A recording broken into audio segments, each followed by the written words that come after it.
One company specifically I want to ask you about is Abmat. Can you just speak to that situation? No, I don't know how much in this you can talk about, but yeah. Kabuki strength. You guys were in a lawsuit with them, the heavy mug. People are mad and they're saying, this was a marketing ploy. Was this just so you could get people to buy discounted product?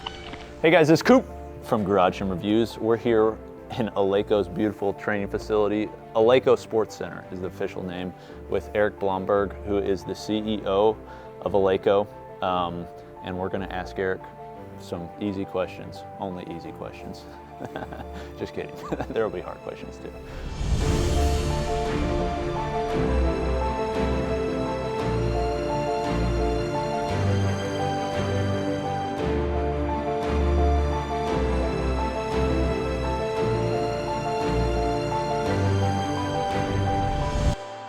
You told me a little bit about this, but start with the quote. Set your bar high, be kind, and do more of what makes you stronger.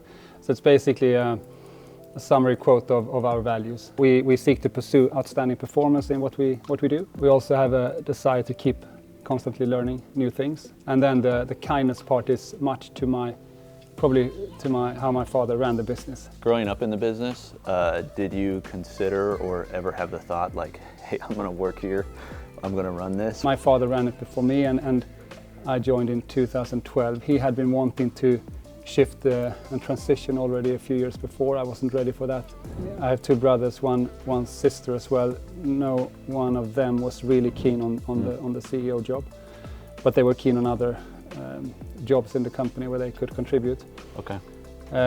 So ultimately it kind of just fell naturally at me, and I like it. It's a fun company, it's a fun industry. Yeah. I think we are part of also, doing something good with the product we're delivering, like you are, and all other sort of colleagues we have in the industry.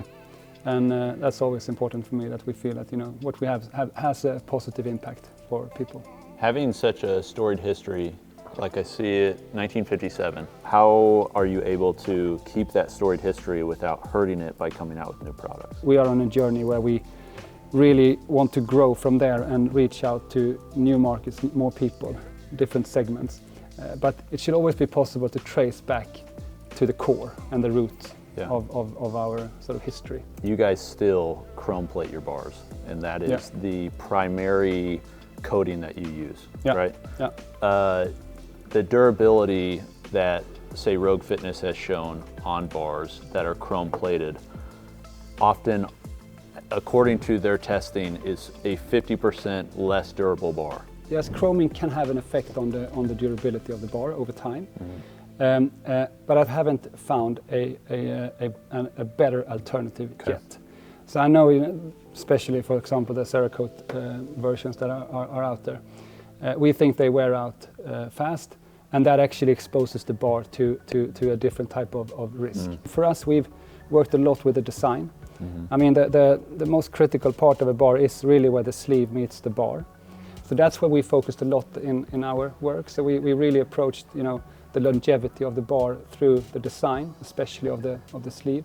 And that's just been a very good way for us to extend the lifespan of the product. We're sitting behind these pressed air racks. In talking to your team, the primary market it seems like this was made for was universities and commercial gyms, but with the home gym user somewhat in mind, it kind of trickles down. Yeah. How does Eleiko view the home gym user? We are predominantly a sort of B2B company. So what we run the strategy around right now is that we should be 80% business to business, and then 20% for the home user. Okay. But for the future, we clearly want to grow that, and we want to just continue to develop really relevant and innovative and high quality products for the home user as well. Sure. It is important to us. I've talked to your brother about Dieter Rams before. But I think Dieter Rams is a great example how he basically sets up 10 principles for what is good design, and it covers basically everything you need for a successful development process, which is minimalistic, very clean, focus on the essential parts, not have anything which is not important or needed. So we also, of course, naturally have a leanance towards that. Yeah. With that in mind, for the home gym user, the ones that I found are most happy with their setups are often those that are not buying the most amount of things, but buying the essential things, but buying ones that are very good. Yeah. And that's kind of the Eleiko proposition for the home gym owner. It's like you don't have to have every attachment known to man, because really, in order to get strong and to be fit, you just need to do the work with the stuff that you've got. Yeah. So the proposition is less things, but better things. And I feel like you guys kind of exude that really well. No, I mean, that's our intention. That is how we want to drive things, definitely. And I think that's a good, just a good philosophy overall. Sure. With the entrance into new products, one company specifically I want to ask you about is Abmat. So you guys recently came out with ab pads. I don't remember exactly what you're calling them, but Abmat has made the Abmat designed for basically crunches for some time. Yeah. We noticed they came out with a video after you guys did your marketing video, cutting up another video that they have showing a comparison between their marketing and your marketing, showing their Abmat versus your ab pad. Yeah. Can you just speak to that situation? No, of course. And I think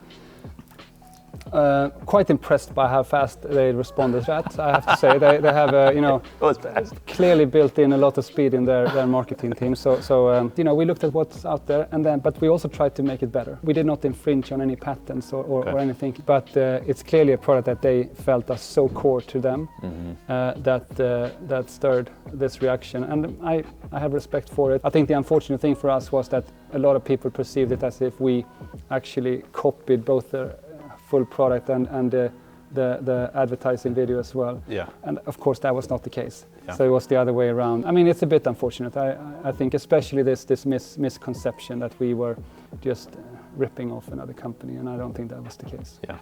Discussing patents, and while I'm asking you hard questions, can you talk about the situation? I don't know how much in this you can talk about, but Kabuki Strength and their trap bar.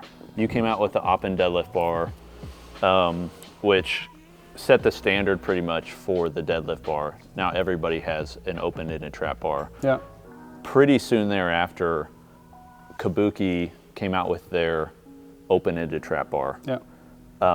You guys were in a lawsuit with them. That was the case where we felt we were on the other side. Sure. If we go from the previous topic, and of course our view is that we invented a product and we applied for a patent on it, and that was approved, and that's a proof that we were the first to have this invention made. We felt that the patent was infringed upon, and we also decided that we need to take action.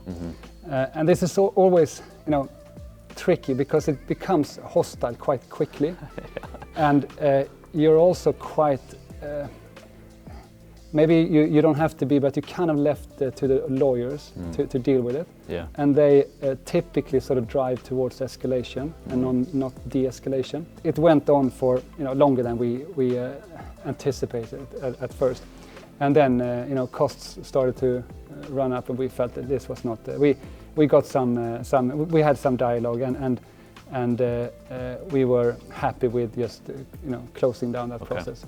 It's probably not the last time we'll get into this, but we'll surely consider this as a learning for the future. Yeah. One other situation, the heavy mug. Yeah. People love the heavy mug. Yeah, I know. We know. The April Fool's heavy mug came out. What an amazing joke. You guys always have the funniest April Fools, but this one was a real product. You actually made a heavy mug for the Instagram post. Yeah. People loved it. Everybody was asking for it. By the way, I'd love to get one. Yeah. Maybe not after these questions. He's like, you're not getting a thing. Okay, so everybody wanted the heavy mug. You guys decided, all right, we're gonna release the heavy mug. You release the heavy mug, they sell out extremely quickly. Everybody that signed up, you then give, I think, a 15% discount or something like this. Yeah. And people are mad, and they're saying, I know. This was a marketing ploy. Did you even make these? Was this just so you could get people to buy discounted product? Yeah. Yeah. No, I mean, first of all, we love, April Fools as well. We think it's a fun day.